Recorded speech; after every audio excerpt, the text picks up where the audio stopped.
낙심은 생명의 소망을 빼앗아갑니다. 낙심은 분별력마저 빼앗아갑니다.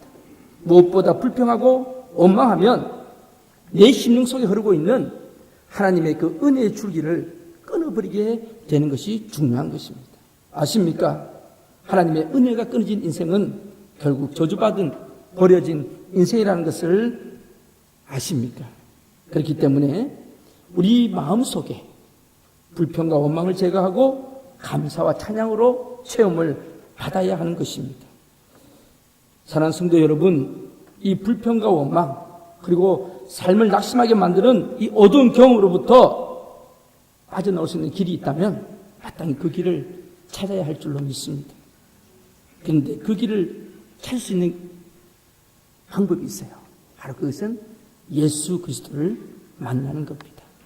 예수 그리스도를 만날 때에 여러분 그 입이 이제는 하나님을 찬양하는 입술이 될 것입니다. 하나님을 찬양하던 그 입술로 이웃과 그리고 형제를 축복하게 될 것입니다.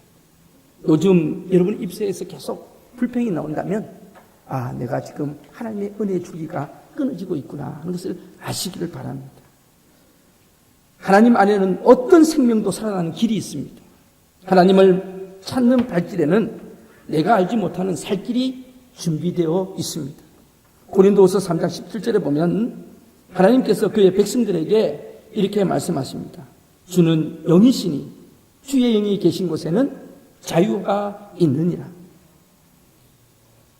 오늘 여러분의 문제가 무엇이든 어떤 일이 있든 여러분의 심령 속에 어떤 권태와 외로움을 가지고 왔든 어떤 낙심과 실패를 가지고 오셨든 하나님은 영이시기 때문에 오늘 여러분 속에 하나님이 영으로 임재하셔서 그 어둠의 영들을 물리치시고 자유하시기를 축복합니다.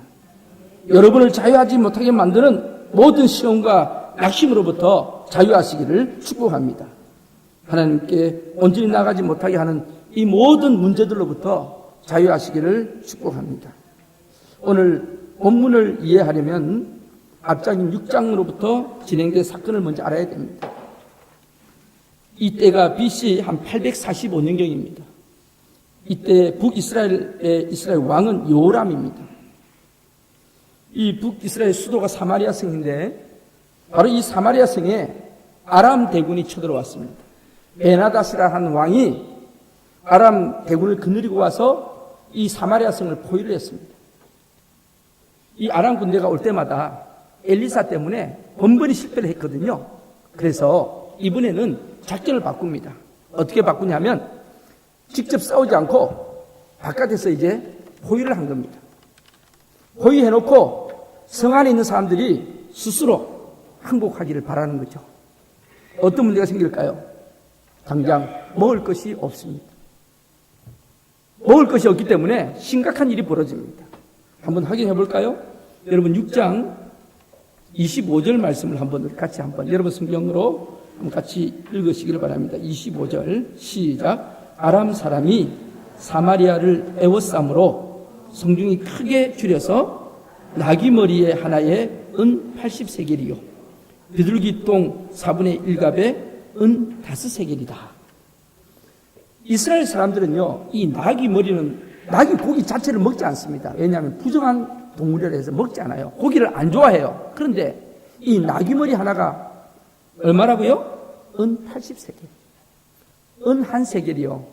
노동자 한 사람이 이틀을 벌어야 되는 그 값이 1세겔입니다. 그럼 이런 80세겔이면 며칠을 벌어야 되는 돈이죠? 굉장히 어렵죠? 네. 160일을 벌어야 돼요. 그러니까 나귀머리 하나 사는데 160일. 비둘기 똥을 먹습니까? 근데 그 비둘기 똥 하나 사는데 은 5세겔. 더 비참한 것은요. 제가 이것을 읽어야 되나 안 읽어야 되나 제가 참 고민인데 그래도 읽어야 되지 않겠습니까? 29절입니다. 28절 29절 한번 읽어보시죠. 시작. 또 이르되 무슨 일이냐 하니 여인이 대답하되 이 여인이 내게 이르기를 네 아들을 내놓아라.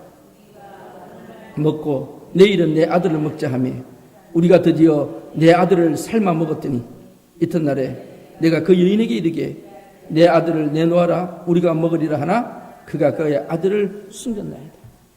무슨 말입니까? 차마 입으로 담을 수 없는. 왕이 시차를 갔는데요. 여자 두 사람이 막 우리로 말하면 머리 붙잡고 싸우는 거예요. 왜 싸우느냐 물어봤더니 이야기를 하는 거예요.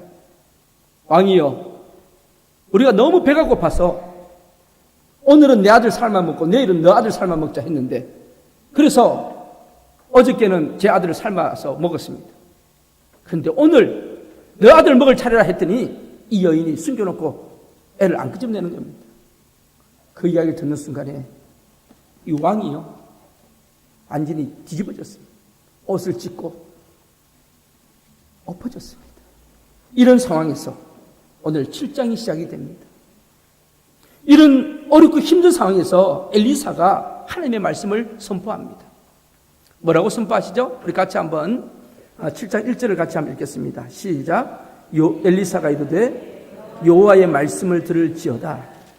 여호와께서 이르시되 내일 이맘때에 사마리아 성문에서 고운 밀가루 한 사를 한 세겔로 매매하고 보리 두 사를 한 세겔로 매매하리라 하셨느니라. 여러분, 엄청난 이야기가 선포됩니다. 지금요, 먹을 게 없어가지고요, 자식까지 잡아먹고 있는 이 판에 내일 이맘때에는 그것이 다 없어진다는 거죠. 마음껏 먹을 수가 있다는 거죠. 굶주림에 허덕이고 있는 그들에게 이것보다 더 아름다운 소식이 어디 있겠어요? 더 기쁜 소식이 어디 있을까요? 그럼에도 불구하고 오늘 본문 2절에 보면은요, 이 복음에 대한 어떤 한 사람의 응답이 나옵니다. 한번 읽어보실까요? 2절에 시작. 그때에 왕이 그의 손에 의지하는 자 곧 한 장관이 하나님의 사람에게 대답하여 이르되 여호와께서 하늘에 창을 내신들 어찌 이런 일이 있으리요 하더라.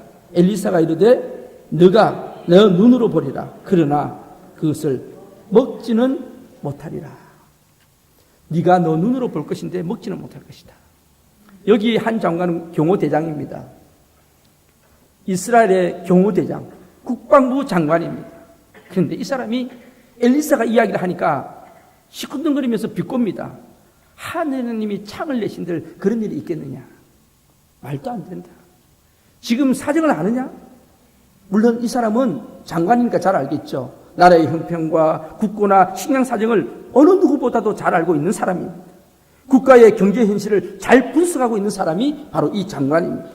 그렇기 때문에 조상들이 그 옛날 광야 여행 때 만나와 메추라기가 주신 그 사건을 알고 이야기를 한 건데, 설마 지금 그런 일이 일어나겠느냐 이 말이죠. 말도 안 된다.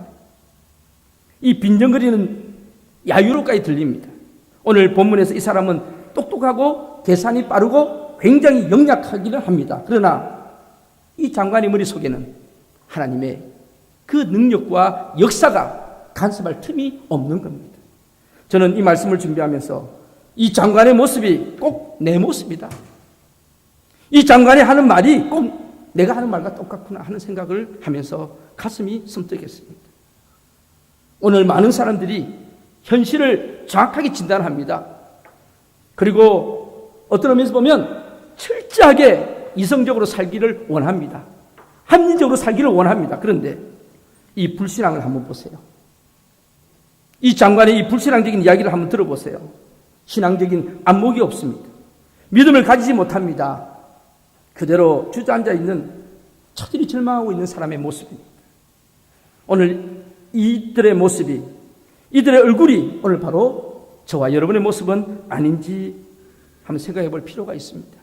우리는 하나님을 믿습니다. 그렇습니까? 그런데 하나님의 역사는 믿지를 않습니다. 우리는 예수님을 믿습니다. 그런데 예수님이 주시는 그 역사는 안 믿으려고 해요. 성경에서 일어났던 이야기지 나하고 무슨 상관이 있니? 성경에 있는 이야기지. 여호와께서 지금 당장 소나기를 내려 쏟으신다 해도 그런 일은 있을 수가 없다는 거죠. 이 사람에 대해서 엘리사는 이렇게 대답합니다. 내 눈으로 너 그것을 보게 될 것이다. 그러나 그것을 먹지는 못할 것이다. 오늘 말씀의 제목이 내 눈으로 보리라. 그러나 점을 찍어놨어요. 여러분, 그러나 굉장히 중요한 단어죠. 말을 잘해야 되고요. 필요한 말을 잘 쓰셔야 됩니다. 말에는 능력이 있습니다. 여러분, 말이라고 해서 함부로 뱉으면 안 됩니다. 사람을 죽일 수도 있고 살릴 수도 있는 것이 말입니다. 손오공이하고 사오정이가 길을 걸어가고 있는데 깡패가 나타났어요. 조기 폭력배가 나타났습니다.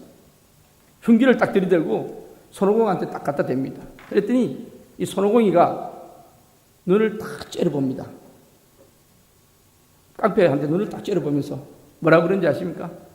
그래서 딱 그럽니다. 그러니까 이게 깡패가 깜짝 놀라는 거예요. 그래서 딱 그렇게 하니까 이 깡패가 야, 이 보통 놈이 아니다. 그러면서 그냥 보내줬어요. 사오정이가 그걸 보고 야, 저거다. 나도 앞으로 저렇게 써먹어야지. 그래서 맨날 사오정이 지나가면서 그래서 혼자서 막 외우고 다니다가 이 사오정이가 머리가 좀 나쁘거든요. 한 달이 지났어요. 드디어 깡패를 만났습니다. 혼자. 손오공이가 그때 없었어요. 그랬더니 사오정이가 이제 야, 드디어 때가 왔다. 그랬는데 그래서가 생각이 안 나는 겁니다. 이 분명히 무슨 말을 해야 되잖아요. 그래서 일단 째려는 봤어요.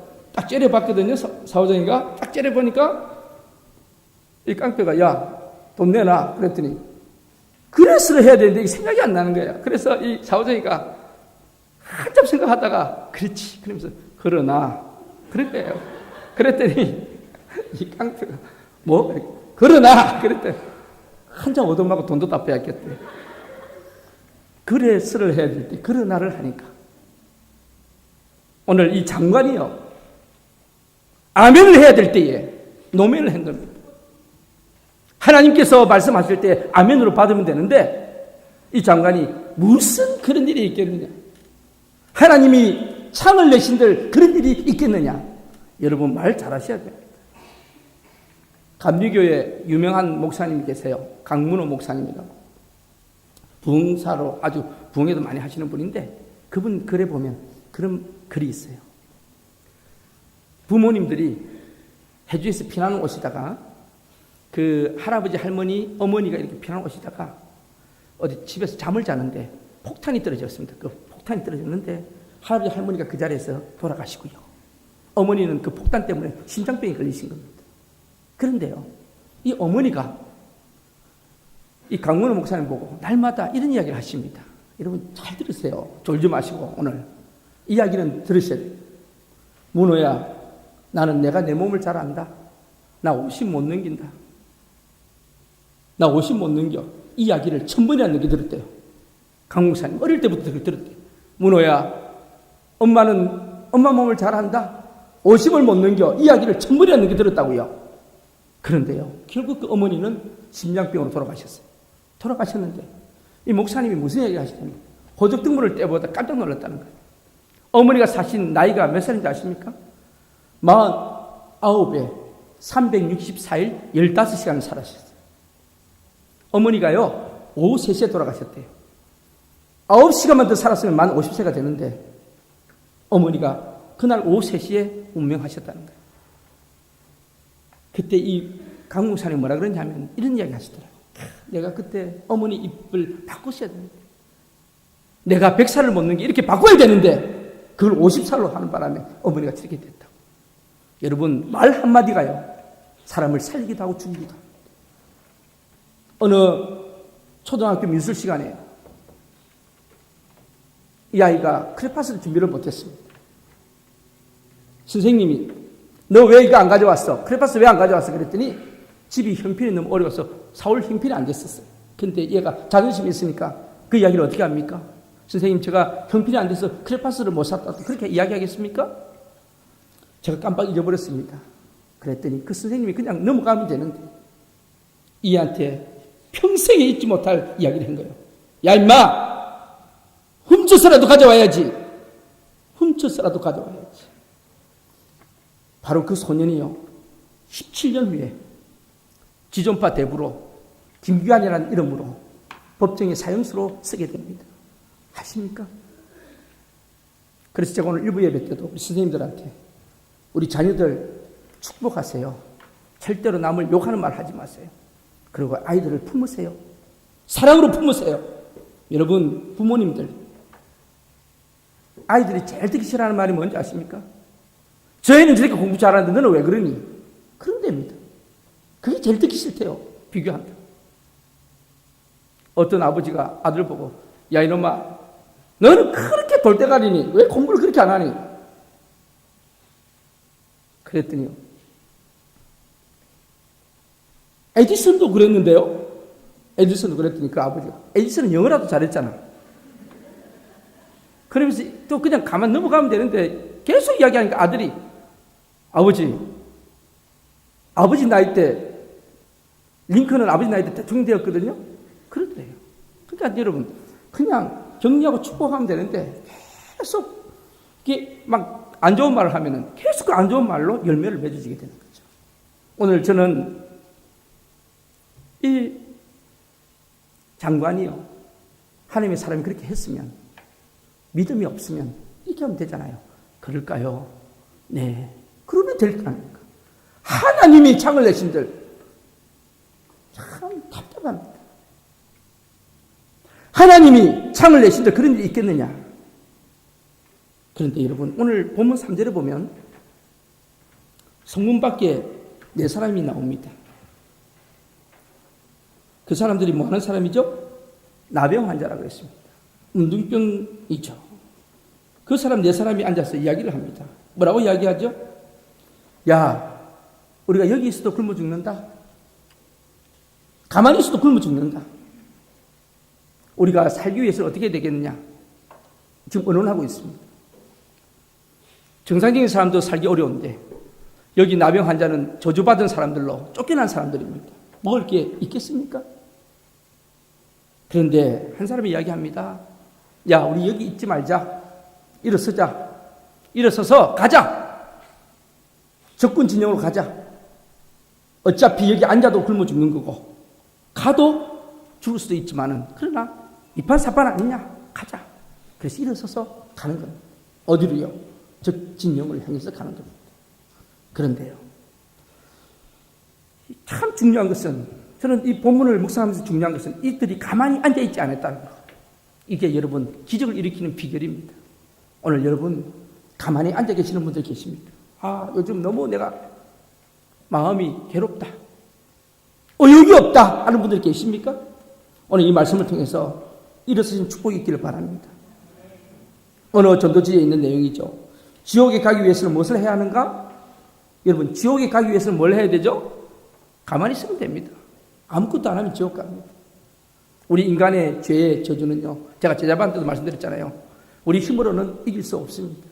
예수 그리스도 외에는 다른 방법이 없습니다. C.S. 루이스 교수님은 이런 말을 했어요. 우리 시대 최대의 문제는 구도의 정신을 상실했다. 사람들이 무엇을 찾으려고 하지 않는다. 자기의 영적 위기를 알지도 못하고 거기에서 빠져나가기 위해서 진지하게 진리를 찾는 사람이 없다. 여러분 이게 현대인들의 아주 중요한 병입니다. 그런데 저는요 오늘 이 문제가 우리들의 교회에서도 안에서도 일어나고 있다는 비극이라고 생각합니다. 어느 날 교회 최대의 문제가 뭘까요? 교회당에 사람들은 드나듭니다. 왔다 갔다 합니다. 예배는 드리는 것 같습니다. 뭔가 기도를 하는 것 같아요. 그런데 명목상의 기독교인에 불과하다는 거죠. 소위 이름뿐인 기독교인들이 너무나 많다는 겁니다. 거듭난 체험이 없습니다. 구원의 감격을 모릅니다. 예수님을 인격적으로 만난 체험이 없습니다. 그러면서도 교회에 나와서 형식적인 기도를 하고 찬양을 합니다. 이것은요 종교놀이라고 저는 생각합니다. 종교놀이. 본문을 보세요. 이들 나병 환자들은 살 길을 찾기 시작했습니다. 어느 곳에 먹을 곳이 없는가? 어디에 살 곳이 없는가? 가만히 앉아있어도 죽고 성에 들어가도 죽는다면 무엇인가 시도해보자는 겁니다. 여러분 인생에 있어서 무엇인가 시도해볼 수 있는 은혜가 있기를 축복합니다. 그런데 그곳에 갔더니 사람은 없고 엄청난 양식이 쌓여져 있고 금덩어리와 은덩어리가 있고 옷이 가득 차 있는 겁니다. 사람은 한 사람도 없었습니다. 왜 그랬을까요? 오늘 본문에 나옵니다. 하나님께서 그들에게 환청이 들리게 하셔가지고 말 빈거 소리와 말 밟고 소리가 들리게 하셨습니다. 아람 사람들이요, 저 이스라엘이 동맹군을 연합해가지고 우리를 쳐들어오는구나. 그래서 혼미백산하고 그날 밤에 그대로 놔두고 다 도망가 버린 겁니다. 한 사람도 남김없이 다 후퇴해버린 겁니다. 바로 그때 이 나병 환자 4사람이 들어가게 된 거죠. 얼마나 굶주렸겠습니까? 얼마나 배가 고팠겠습니까? 잔뜩 먹었어요. 배가 터지도록 먹고 나니까 이제 앞이 보이기 시작합니다. 여러분, 사람이 배가 부르면 그 다음에 뭐 하죠? 뭐 하세요? 여러분은 뭐 하세요? 배 부르고 나면 뭐 하세요? 근데 이 나병 환자들은요, 이제 배가 부르니까 금덩어리가 보이기 시작한 겁니다. 옷이 보이기 시작한 겁니다. 그러니까 금을 집어넣고, 얼마나 신나겠어요? 옷 다 집어넣고, 그래가지고 또 숨깁니다. 자기만 아는 곳에다 숨겨놓고, 또 와가지고 또 가지고 숨기고, 몇 시간 하다 보니까 이것도 재미가 없어요. 그런데요, 딱 그러고 난 뒤에 어떤 일이 벌어집니까? 자, 우리 한번 같이 한번 읽어볼까요? 9절입니다. 9절. 9절 말씀 우리 같이 한번 읽겠습니다. 시작. 나병 환자들이 그 친구에게서 서로 말하되 우리가 이렇게 해서는 아니 되겠도다. 오늘은 아름다운 소식이 있는 날이거늘 우리가 침묵하고 있도다. 만일 밝은 아침까지 기다리면 벌이 우리에게 미칠지니 이제 떠나 왕궁에 가서 알리자 하고. 이 사람들이 먹으면서요, 가만히 생각이 나는 겁니다. 지금 저 성 안에는 우리 민족들이 굶어 죽어가고 있는데, 애들도 잡아먹고 있다는데, 이렇게 있으면 안 된다. 이건 죄 짓는 거다. 우리만 잘 먹고 잘 살면 안 된다. 이건 하나님이 벌 내리신다. 제 같았으면 내일 아침에 가자. 오늘 밤에는 더 좀 우리가 준비해놓고 많이 쌓아놓고 내일 아침에 가자 했을 것 같은데, 저보다 훨씬 나은 것 같아요. 저 같으면요, 창고 좀 이렇게 더 해가지고 많이 좀 갖다 놓고 불렀을 것 같은데, 이 사람들은 오늘 밤에 가야 된다. 내일 아침까지 기다리면 하나님이 벌 주신다. 이런 마음들이 우리 속에 있기를 바랍니다. 사랑하는 성도 여러분, 이 사람들은 부자가 됐어요. 그죠? 부자 됐어요. 이게 세상의 축복입니다. 세상 사람들은 이걸 축복이라 합니다. 나 부자 되었어. 큰 집 장만했어. 우리 자녀들 잘 살아. 공부 다 잘 시켰어. 이게 성공입니까? 이게 끝입니까? 만약 이 끝이라면 제가 설교할 필요도 없고요. 오늘 이 성경은 나눌 필요도 없는 거죠. 근데 여기서 이 이야기 끝나지가 않습니다. 만약 여기서 멈췄다면 그것은 축복일 수가 없고 성경으로서의 가치가 없는 거죠. 오늘 제가 이 말씀을 드릴 수 있는 것은, 여러분, 진정한 축복이 뭡니까? 정경영 교수라는 분은 예수의 교훈과 윤리라는 책에서 이렇게 말하고 있습니다. 축복은, 한번 잘 들어보세요. 축복은 종말과 관계되어 있어서 먹고 마시고 쌓는 부귀영화가 아니라 적절히 나누어 줄 수 있는 여유와 하나님을 위해 사용하는 지혜를 얻는 것이 진정한 축복이다. 그렇습니다. 적당히 나 혼자 잘 먹고 내 가정만 잘 사는 것에서 멈춰버린다면 그것은 축복이 아니고 저주입니다. 죄송합니다. 제가 말을 너무 험악하게 있어서. 축복이 아니고 그거는 저주입니다. 진정한 축복은 베품과 나눔과 헌신과 섬김이 있는 삶인 줄로 압니다. 오늘 이 4명의 나은 자들이 한참이나 먹고 마시다가 감추다가 불현듯 하나의 생각이 그들의 심장을 찌르기 시작했습니다. 나병 환자들만 그런 생각을 가집니까? 우리가 이렇게 먹고 마시고 즐기는 동안 저 성 안에는 수많은 내 동족들이 지금 죽어가고 있다. 지금 어떤 모습을 하고 있는가를 생각하기를 시작한 것입니다. 불쌍한 내 형제와 동포들이 생각나기 시작한 겁니다. 오늘 여러분, 이런 마음들이 있으십니까? 그렇다면 여러분은 축복의 통로로 쓰임받을 수 있는 자격이 있는 분들입니다. 전혀 이런 생각이 없으십니까? 나병 환자들 그 마음에 병이 드는 것처럼 우리도 병이 들 수가 있는 거죠. 저는 이 말씀을 보면 꼭 그 정근모 장님 이야기가 생각나요. 정근모 장님. 그분이 경기고등학교 졸업하고 서울대학 졸업했잖아요. 그분이 친한 친구가 전두환 대통령 때 경제수석을 하신 김재익이라는 분이 있어요. 동기동창이에요. 참 친한 친구였어요. 그런데 이 정 장로님이 그 김재익 수석을 보면서 늘 마음에 품었던 게, 나는 예수 믿고 장로까지 되었는데 저 친구는 예수도 안 믿고 교회도 안 다녀서 너무 마음이 찔렸어요. 그래서 늘 배우다가 하루는 그 김재익이라는 경제수석 친구를 붙잡고 이야기를 했습니다. 야, 친구야, 나랑 함께 교회 가자. 그랬더니 이 김재익 수석이 친구가 뭐라 그랬냐면, 그래, 나도 그렇게 생각하고 있어. 근데 내가 지금 전 대통령 모시고 다음 주에 미얀마 가야 되거든. 그러니까 갔다 와서 내가 너희 교회 갈게. 그렇게 약속을 하는 바람에 이 정장로님이 그것까지 강요할 수가 없어서 그냥 그래, 그럼 갔다 와서 꼭 만나자. 그러고 난 뒤에 여기 김재익 경제수석 친구는 전두환 대통령을 모시고 버마로 갔고요. 자기는 중국으로 가서 원자로 회의가 있어가지고 중국에서 회의를 열고, 그날 회의가 다 끝나고 난 뒤에 호텔에 들어가서 TV를 탁 켜는데 바로 그때 아웅산 폭발 사건이 일어난 겁니다. 아시잖아요. 근데 거기에 사망자 이름에 김재익, 자기 친구 이름이 그곳에 있는 겁니다. 충격을 받았어요. 내가 조금만 더 챙겼더라. 여러분, 내일은요, 우리 시간이 아니고요, 하나님의 시간입니다. 오늘 이 시간이 우리의 시간입니다. 그래서 선물이 프레젠트라 그러죠. 프레젠트. 현재가 하고 선물하고 같은 뜻이잖아요.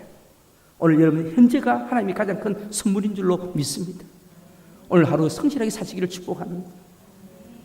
내일은 우리 시간 아니에요. 내일은 하나님의 시간이에요.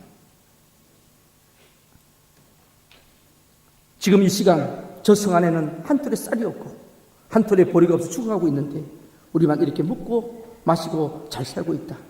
우리가 이렇게 무관심한 행동으로 이웃의 아픔을 등지고 외면한다면, 내일 아침까지 계속 이렇게 한다면 하나님이 벌을 내릴 것 같아.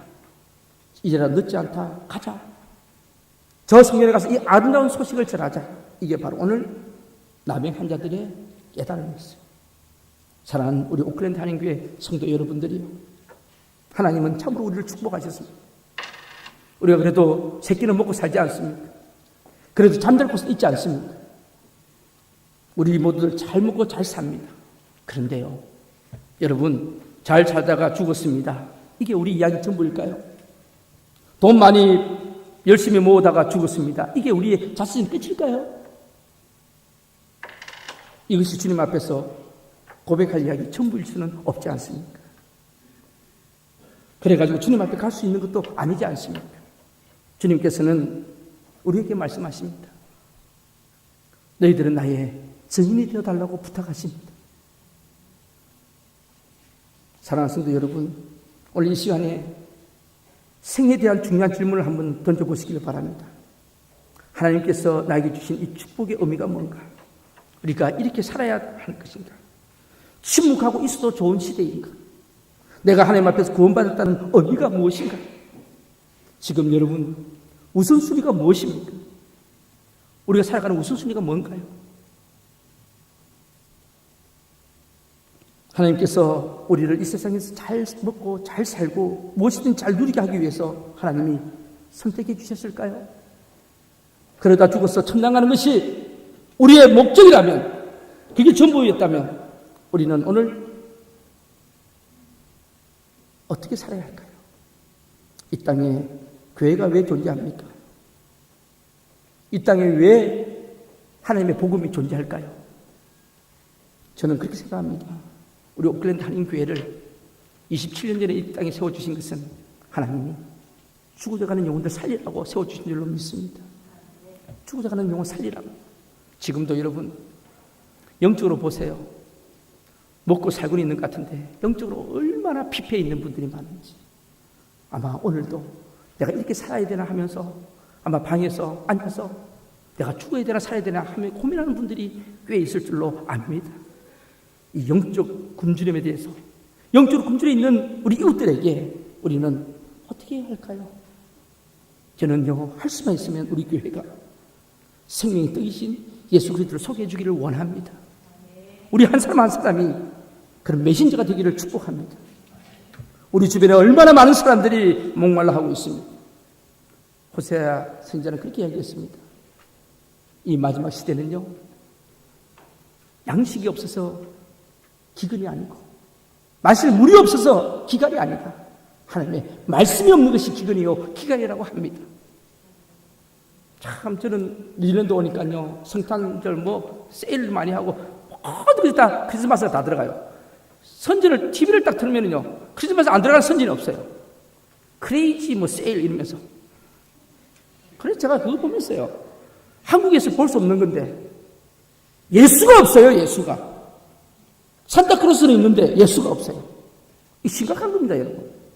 어저께 어떤 집사님하고 이야기했는데 그 손자가 그랬다면요, 크리스마스가 뭐냐, 산타크로스 할아버지가 선물 주는 날, 산타크로스 할아버지가 선물 주는 날.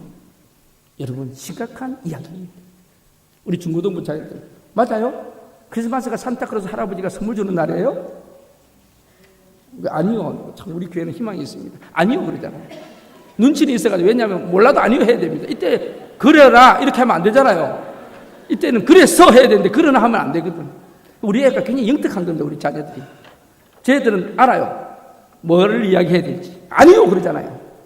목사님 인상 보니까 아니요 해야 될 것 같지. 그렇죠? 여러분, 결론을 냈습니다. 이 나병 환자들을 통해서 왜 이 소식을 전하셨을까? 저는 곰곰이 생각해 봤습니다. 나병 환자들은 사람들한테 가장 천대받는 사람들, 보잘것없는 사람입니다. 힘이 없는 사람이에요. 그렇습니다. 어떤 분은 복음 전하자 그러면 저는 능력이 안 되는데요. 맞습니다. 우리도 능력이 없습니다. 그러나 나병 환자보다는 낫지 않겠습니까? 나는 지금 뭐 가진 게 없어요. 나병 환자보다는 나을 거 아닙니까? 오늘 여러분, 하나님께서 이 정말 약하고 무식하고 힘없는 나병 환자를 통해서 복음을 전했던 것처럼 오늘 저와 여러분이 그런 복음의 자리에 있기를 원합니다. 그런 역사도 있기를 원합니다. 1956년도에 미국 전역을 큰 충격으로 몰아넣은 사건이 하나 있었죠. 바로 그 사건은 짐 엘리엇이라고 하는 29살의 젊은 청년이 그 선교사 친구 4명과 함께 바로 남미 에콰도르에 있는, 동쪽에 있는 쿠라나이 강변에서 시체로 발견이 된 겁니다. 그때 미국의 라이프지와 타임즈지는 그 일면에다가 이렇게 썼습니다. 이것이 무슨 낭비인가? 휘튼 대학을 수석으로 졸업한, 그리고 장래가 촉망되는 젊은이들이 도대체 무엇 때문에 먼 남미까지 가서 저렇게 아무 일도 하지 못한 채 의미 없는 죽음을 당해야 하는가? 이것이 무슨 낭비인가? 크게 일면으로 냈습니다. 그때 20대 초반에 짐 엘리엇 선교사의 아내가 되는 그 부인이 거기다가 반박을 했습니다. 낭비라니요? 왜 그런 말씀을 하십니까? 나의 남편은 어렸을 때부터 이 순간을 위해 준비했던 사람입니다. 제 남편은 이제야 그 뜻을 이룬 것입니다. 이후로 다시는 남편의 죽음을 낭비라고 말하지 마세요. 근데 이 이야기는 거기서 끝난 게 아닙니다. 1살 된 애들을 껴안고 이 부인들이 간호사 교육을 1년 반을 받고 다시 남편들이 죽었던 그 남미의 에콰도르 아우쿠아 부족을 찾아갔습니다. 5년을 열심히 봉사하면서 그들 위해서 섬겼어요. 5년이 지난 후에 이 아우쿠아 추장은 묻습니다. 당신들 도대체 누구요? 어디서 왔어요? 그때 이 짐 엘리엇 선교사 부인이 이야기합니다. 당신이 5년 전에 죽였던 그 선교사가 바로 내 남편이라고. 참 신기하죠. 5, 60년이 지난 지금 그 선교사를 죽였던 사람 중에 4사람이 목사가 되었고요. 그 아우쿠아 부족 1000명이 다 예수 믿는 주민들이 다 예수 믿는 사람들이 다 되었습니다. 그의 죽음이 결코 헛된 것이 아니었습니다. 그의 피가 아름다운 열매를 맺은 줄로 믿습니다. 그런데 이 짐 엘리엇 기념관에 가면 그 일기가 있는데 일기책에 그 말씀을 제가 전하려고요. 거기 일기책에 보면 짐 엘리엇이 직접 쓴 글에 이렇게 되어 있습니다. 영원한 것을 얻기 위해서, 영원한 것을 얻기 위해 영원하지 않는 것을 버리는 자는 어리석은 자가 아니다. 여러분, 영원한 것이 뭡니까? 하나님의 뜻, 영원한 생명 얻기 위해서 영원하지 않는 것, 나의 명예, 나의 권세, 나의 능력, 나의 생명까지도 버리는 것은 결코 어리석은 자가 아니다. 제가 이 말씀을 되씹으면서 그렇구나. 사랑하는 성도 여러분, 우리 오클랜드 한인교회가 영원한 것을 위해서 영원하지 않은 것을 버릴 수 있는 그런 은혜 자리에 있기를 축복합니다. 어차피 인생 한 번 사는 거 아닙니까? 다시 돌아올 수 없는 시간들입니다. 여러분, 우리가 얼마 살지 모릅니다.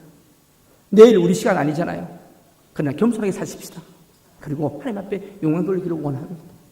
오늘도 아침에 어떤 집사님 어머니가 지금 호흡이 곤란해서 내일 급히 한국에 들어가신다는 이야기를 들으면서, 근데 제가 걱정이 돼서 1부 예배 때 기도해 주세요 그랬는데 2부 예배 때 그분이 직접 오셔가지고 어떠세요 했더니 지금 호흡이 돌아오셨다고.